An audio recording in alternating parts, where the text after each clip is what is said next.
The Seattle Seahawks return to practice today after a day off for Christmas, with all eyes on Sunday's must-win game against the Pittsburgh Steelers if they're going to keep their playoff hopes alive. And the big news today was the return of Devon Witherspoon and also Jamal Adams. Here is the video from today's practice and quotes.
Really good perspective about finishing up the season on the right note against a really good team, needs it as well as we do. It's a championship matchup for us, and fortunately we're in that situation to see if we can generate another good ball game and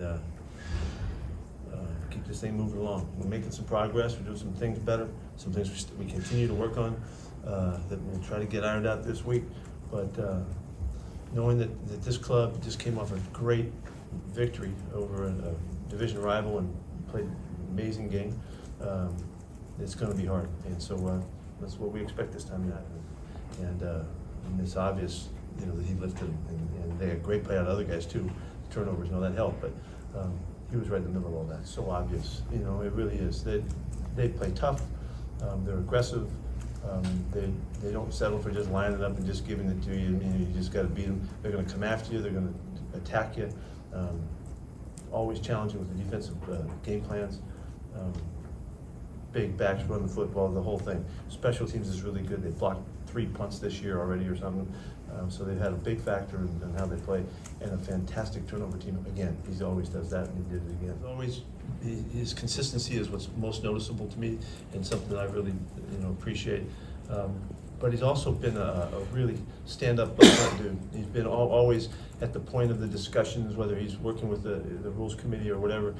He's had an opportunity to express what he feels and what he thinks is necessary, and it just screams of who he is. He's a really, really good man, and they've had the good fortune of having him for years. 16 years, never had a losing season.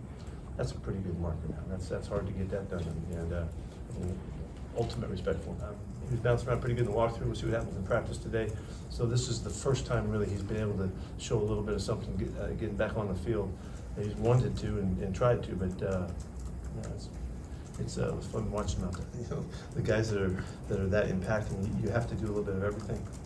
There's no one way to stop him. He's such a volatile football player, and it's just really a challenge. And so that's why he's got 17 sacks, and he's doing it again. He's having another great year. Everybody knows he's there, and he ain't hiding. So we got to do a nice job and keep him guessing a little bit as best we can. And try to keep him from being a big part of this game. Somebody, whatever. We're way up there. It's a good statement, and it's a really good part of our game. This was a game plan that we went into knowing we had to get the pass rush revved up. Really, the pressure was on the guys in that regard. We talked straight up about it, and we called on them, and then they came through and got it done right from the early part of the game. You know, the message was sent clear, and helped us out again. So I mean, it's a really good group, and it seems like they're gelling. You know, it seems like even though we didn't have a big game last week, the week before, numbers-wise, we still were effective in what we were doing, and so we've been continuing to get better. So it's a nice sign for this time of year. That's the biggest thing, is just trying to be consistent, trying to do, always constantly find ways to be better. There's still things I can work on, and there's still things that I can get better. And I think having that mindset puts you in a position of constantly trying to grow or elevate your game. But you know, to have somebody like that. Have that respect for your game is definitely great, because I've watched him for a long time. I admire how he coaches, admire how he, you know, the messages and how he cares about his guys. And so it's mutual respect for sure. I think on some of those plays, you know, he just got behind the corner or things like that. So I think that's the first thing, is not letting the guy get behind you. But I think, two, just understanding like they have a good run game. They're going to mix it up really well, and you know, kind of doing your job. Every player has a job to do, and I think it's just really that simple. I don't think we have to load the box or do anything different. It's just more so making sure you execute your assignment in that moment.